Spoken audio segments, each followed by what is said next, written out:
আমি এই সর্বোচ্চ নিরাপত্তার জেলখানা তৈরি করেছি। এই কপ আর এই ক্রিমিনাল যদি এখানে 100 দিন সার্ভাইভ করতে পারে তাহলে আমি ওদেরকে দেব $5,00,000। হে কেমন আছো? ভালো, তোমার সাথে দেখা করে ভালো লাগলো। হ্যাঁ আমারও। আমি লেনি। ইয়েন, তোমাদের হ্যান্ডকাপটা খুলে দেবো? তাহলে তো খুব ভালো হয়। এখন থেকে 100 দিনের কাউন্টার শুরু হলো, আর তোমাদের মধ্যে যদি কেউ এখান থেকে বেরিয়ে যাবার সিদ্ধান্ত নাও তাহলে দুজনেই কিচ্ছু পাবে না। তোমরা বাস্তবে কখনো $5,00,000 দেখেছো? জীবনেও না। না মানে জেল থেকে বেরোনোর পরে আমি $5,00,000 পাবো, সেটা কি কাউন্ট হবে? তুমি কত বছর ধরে পুলিশ? 17 বছর ধরে। আর তুমি কত বছর ধরে আসামি? 3 বছর ছিলাম ফেডারেল কারাগারে। ওখানকার সাথে এখানকার বেডের তুলনা কত? এগুলো একটু মোটা আর আমাদের পিলোও রয়েছে। আসল জেলে তার মানে পিলো দেওয়া হয় না, না? ওরা পিলো দেয় না। যাই হোক, পিলোর কথা বাদ দিলে এই প্রিজনটা হলো 1:1 রেপ্লিকা, ঠিক যেমনটা আসল প্রিজন হয়। ভাই, প্রিজনের টয়লেট এরকমই হয়। ওয়াও। তোমরা দিনে 3 বার খাবার পাবে, প্রতি রাতে একই সময়ে লাইট অফ হবে, আর একই সময়ে প্রতিদিন ঘুম থেকে উঠতে হবে। Good luck. ওটা একদম প্রিজনের মতো এটা তৈরি করেছে। চেয়ারগুলো বড্ড ঠান্ডা, অদ্ভুত লাগছে। সত্যিই অদ্ভুত লাগছে। প্রতিবারের মতোই প্রচুর ক্যামেরা ওদেরকে মনিটর করে চলেছে। আমরা যা বলছি ওরা সবই শুনছে, তাই আমরা যা বলবো। ওরা সেই মতো আমাদের লোভ দেখাবে। এখানেই এরা প্রথমবার একে অপরের সাথে কথা বলছে, আর আমরা তখনও জানতাম না যে এই ভিডিও যত এগোবে ইয়েন আর লেনি ততই একে অপরের শত্রু হয়ে উঠবে, এমনকি চুরি করবে, আমি এখন বই স্মাগল করছি। লড়াই হবে। তো আমি যেহেতু ধার্মিক নই, সেটাই তোমার সমস্যা। ও আমি কিন্তু এটা বলিনি। আমাদের একটা ইএমটি চাই। এমনকি লিনি, বিশ্বাসঘাতকতা। তুমি খুব খারাপ করলে, এটা নিষ্ঠুর। ওরা কি এখানে 100 দিন একসাথে কাটাতে পারবে, নাকি একজনের জন্য অন্যজন সবকিছু হারাবে? আমি শুধু টাকাটা নিয়ে বাড়ি যেতে চাই, তার জন্য যদি আমায় কোনো পুলিশকে মেরে ফেলতে হয় তাহলে তাই হোক। আমি নিচের বাংটা নেব। না না, নিচের বাংটা আমি নেব। ঠিক আছে কাকু, আসলে প্রিজনে যারা বড় হয় তাদেরকে রেসপেক্ট করা হয়, তারাই প্রথম ও, আচ্ছা। ডিসাইড করে। আচ্ছা, রাতে কেউ নাক ডাকে? হ্যাঁ আমি ডাকি। শুভরাত্রি। আরে ওয়ার্নিংটা কিসের জন্য? ঠিক আছে, ঘুমিয়ে পড়ো। Good night.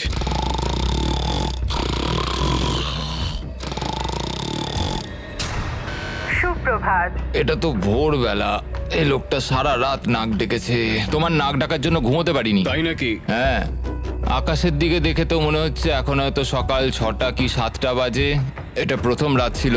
জিমি, এটা সত্যিই কিন্তু মনে হচ্ছে একটা জেলখানা। আচ্ছা তোমাকে জিজ্ঞেসই করা হয়নি তুমি জেলে কেন গেছিলে? জালিয়াতি আর অর্থ পাচারের জন্য। তো আমি মিথ্যে বলতে শুরু করি, এর থেকে টাকা নিয়ে ওকে দেওয়া শুরু করি, এবং সবশেষে সবার টাকা হারিয়ে ফেলি, আর সেটা লুকিয়েও যাই। তো আমার মার্কেটে $5,00,000 ঋণ হয়ে যায়। ও আর কাকতালীয় ভাবে ওর কাছে এই ভিডিওতে একই পরিমাণ টাকা জেতার সুযোগ রয়েছে। খাবার সময়। এই প্রিজনে আমাদের প্রথম মিল চলে এসেছে। এই খাবারটা কিন্তু প্রিজনের খাবারের থেকে ভালো। যেন মনে হচ্ছে ইয়েন নিজের বাড়িতেই রয়েছে। এখানটা কিন্তু বেশ আরামদায়ক। আর ওদিকে লেনি এই প্রিজনে খাপ খাওয়ানোর চেষ্টা করছে। আমি সারা জীবন মানুষকে জেলে বন্দি করে রেখেছি, আর আজকে আমি নিজেই। খুব অদ্ভুত লাগছে। আমি কখন ঘুমোচ্ছি, কখন উঠছি, কখন খাচ্ছি, কোনো কিছুই বুঝতে পারছি না। এইখানে এইভাবে থাকাটা আমার জন্য খুবই কঠিন। সুপ্রভাত। ইয়েন আর লেনির সম্পর্ক অতটাও ভালোভাবে শুরু হলো না। আমার মনে হচ্ছে আমাকে মেঝেতে শুতে হবে ওর নাক ডাকার জন্য। বড্ড বিরক্তিকর। আমি আবার বেডটাকে এখানে সেট করলাম, আশা করছি ওর নাক ডাকার শব্দ থেকে একটু রেহাই পাবো। ওদের দুজনের সম্পর্ক ভালো করতে আর ইয়েনের ঘুমের অভাব মেটাতে ওরা দুজনে একঘেয়েমি কাটানোর উপায় বার করলো। ওরা দুজনে বাস্কেটবল হুপ বানালো ওদের বিছানা দিয়ে, এটা কিন্তু দারুণ একটা আইডিয়া। আর সেটাকে পুল আপ বার হিসেবেও ব্যবহার করলো। ফার্স্ট প্রিজনে আমি মোটেও অ্যাথলেটিক ছিলাম না, কিন্তু সেকেন্ড প্রিজনে আমি এটা হয়ে দেখাবো। খুব ভালো। বোঝা যাচ্ছিল ওদের কিছু ওয়ার্কআউট ইকুইপমেন্টের প্রয়োজন। আমি এই জেলখানাকে একটা জিমে পরিণত করতে চাই। তাই প্রতিবারের মতো 10ম দিনে আমি ওদের জন্য একটা অফার নিয়ে এলাম, যাতে ওদের সাহায্য হয়। Officer best reporting. Officer best ডিউটিতে রিপোর্ট করলো। দেখা যাক আমাদের বন্ধুরা কি করছে। কেমন আছো তোমরা? ওয়ার্ডেন জিমি, আমি দেখতে পাচ্ছি তোমরা বিছানা ভেঙেছো। আসলে ও রাতে প্রচন্ড নাক ডাকে। নাক ডাকে? তুমি কি নাক ডাকো? হ্যাঁ হতে পারে, কিন্তু আমি বিশ্বাস করি না। তোমাদের কি মনে হয় 10ম দিনের অফারটা কি? পার্সোনাল শেফ, একটা বই। একদমই নয়, এগুলোর মধ্যে কোনোটাই নয়। উফ, আমার সাথে চলে এসো। এই লকডাউনটা হলো অনেকগুলো রেস্ট্রিক্টেড এরিয়ার মধ্যে একটা, যেগুলো আমি এই গোটা ভিডিও জুড়ে দেখাবো। গার্ড, দরজাটা খুলে দাও। প্রিজন ইয়ার্ড খোলা হলো। হ্যাঁ, এইদিকে। প্রিজন ইয়ার্ডে তোমাদের স্বাগত। আগামী 90 দিন এখানে ফিট থাকার জন্য তোমরা প্রয়োজনীয় সবকিছুই পাবে। আরে এটা তো দারুণ। দিনে 1 ঘন্টা করে তোমরা পেয়ে যাচ্ছ। ইউজ করার সুযোগ একটা পুল আপ বার, একটা বাস্কেটবল কোর্ট, আর এই সবকিছু। এটা পেয়ে গেলে তো সময় খুবই তাড়াতাড়ি কেটে যাবে। ওহ, এই সূর্যের আলোয় বেরিয়ে বেশ ভালো লাগছে। তোমরা কি আমার অফারটা শোনার জন্য তৈরি? হ্যাঁ তৈরি। ঠিক আছে, ভেতরে এসো। ইন্টারোগেশন রুম আনলক করো। Area unlock. ঠিক আছে, ভেতরে এসো। এখানে বসে পড়ো। ঠিক আছে। এখন তোমরা দুজনে দুটো আলাদা ঘরে রয়েছো, একে অপরের সাথে কোনো কমিউনিকেশন ছাড়াই। আর আমার 10ম দিনের অফারটা হলো, যদি তোমরা এই প্রিজন ইয়ারটা ব্যবহার করতে চাও তাহলে তোমাদের প্রাইস পুল থেকে $50,000 দিয়ে দিতে হবে। তোমরা দুজনেই রাজি থাকলে এটা তোমাদের হয়ে যাবে, কিন্তু একটা টুইস্ট রয়েছে। যদি তোমাদের মধ্যে একজন রাজি থাকে আর একজন না থাকে, তাহলে তাও তোমাদের $50,000 দিতে হবে, আর সেখানে একজনই এই গোটা ভিডিও জুড়ে প্রিজন ইয়ার্ড ব্যবহার করার সুযোগ পাবে। আমি এটা একদমই আশা করিনি। তোমরা 10 দিনে এই প্রিজনে একে অপরকে জানার সুযোগ পেয়েছো, কিন্তু তোমরা কি প্রেডিক্ট করতে পারবে অন্যজন কি বেছে নেবে? ও মাই গড। এটা কঠিন সিদ্ধান্ত, কারণ আগামী 90 দিনের জন্য গুরুত্বপূর্ণ। আমি কি করব কিছুই বুঝতে পারছি না। তোমায় একটা সিদ্ধান্ত নিতেই হবে, না হলে আগামী 90 দিন তোমার কিন্তু টিকে থাকা মুশকিল হবে। আমার কাঁদতে ইচ্ছা করছে। ঠিক আছে, তোমরা দুজনেই সিদ্ধান্ত নিয়ে নিয়েছো। এরা দুজনেই জানে না একে অপরে কি সিদ্ধান্ত নিয়েছে। তুমি বলো আগে, আমি হ্যাঁ বলেছি। তুমি কি সিদ্ধান্ত নিয়েছো? আমি ওকে বলিনি। আমিও হ্যাঁ বলেছি। আমি জানতাম এটাই হবে। টাকার ব্যাপারে আমি সিদ্ধান্তটা একটু বদলে নিয়েছি।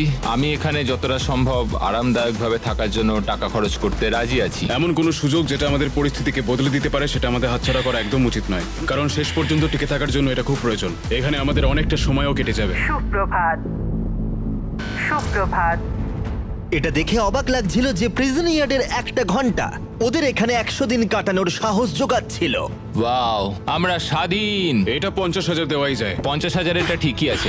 পরের কিছুদিন ওরা এখানকার সমস্ত সুযোগ সুবিধা খুব ভালোভাবে উপভোগ করলো। আমি যখন এখান থেকে বেরোবো তখন আমি অনেকটা ফিট হয়ে যাব। এখন অবধি মনে হচ্ছিল এই প্রিজন ইয়ার্ড ওদেরকে একে অপরকে সহ্য করার সুযোগ করে দিয়েছে, কিন্তু এই চ্যালেঞ্জের কিছু বিষয় ছিল যা ওরা ভালোভাবে সামলাতে পারলো না। কারণ আমি এই সেটটা তৈরি করেছি ঠিক একটা রিয়েল প্রিজনের মতো, আর আমরা সবাই জানি প্রিজনের খাবার অতটাও ভালো হয় না। এটা ওয়ার্ডেন জিমির দেওয়া মিট লোফ। এটা একটা ফ্রোজেন বার্গার, সেটাকে ডিফ্রস্ট করে ওপরে একটু গ্রেভি দিয়ে দিয়েছে। এই খাবারটা একেবারেই জঘন্য। আমি ভাবতেই পারছি না যাদেরকে আমি অ্যারেস্ট করি তারা এটা খায়। আমি জানি না যে এটা আমি কতদিন খেতে পারবো। আমার সবচেয়ে বড় শত্রুকেও আমি এরম খাবার খাওয়াতে চাইবো না। আর সেই জন্য 20তম দিনে আমি ওদের জন্য একটা দারুণ অফার নিয়ে এলাম। তোমরা কি তৈরি 20তম দিনের অফারের জন্য? হ্যাঁ হ্যাঁ, তৈরি। তোমাদের মধ্যে একজনকে দুজনের জন্যই একটা সিদ্ধান্ত নিতে হবে। তোমাদের মধ্যে কে তাহলে সেই সিদ্ধান্ত নেবে যা দুজনকেই মানতে হবে? ঠিক আছে, তুমি সিদ্ধান্ত নাও। ওকে। ও তাই নাকি? তুমি ওকে বিশ্বাস করো? হ্যাঁ অবশ্যই। হ্যাঁ, আমরা এখন ঠিকই, ভালো বন্ধু। অনেকটা সময় কাটিয়ে ঠিক আছে, ফেলেছি। চলো তাহলে কিচেন খোলা হলো। ভেতরে এসো। ওয়াও, এখানে একটা কিচেনও আছে। এই কিচেনে রান্নার জন্য সমস্ত সরঞ্জাম রয়েছে, যা দিয়ে তোমরা আগামী দিনগুলোতে এই প্রিজনে সুস্বাদু রান্না করতে পারবে। হয় তোমরা এখনকার কম পছন্দের খাবারকেই বেছে নাও, অথবা এই কিচেনকে বেছে নাও আর ইচ্ছে মতো যা খুশি খাও ব্রেকফাস্টে, লাঞ্চে, ডিনারে, আর সেটাও প্রত্যেকটা দিন। কিন্তু এর বদলে তোমাদের প্রিজন ইয়ার্ডটা ছাড়তে হবে। কি বললে? তুমি কি জানো অফারটা কি? প্রিজন ইয়ার্ডের বদলে কিচেন অফার করেছে। আমি ব্যক্তিগতভাবে খাবারটাই পছন্দ করব। আমি রান্না করতে ভালোবাসি। আমরা অনেক কিছু বানাতে পারি। এখানে মাংসও আছে। মাংস আছে কিনা?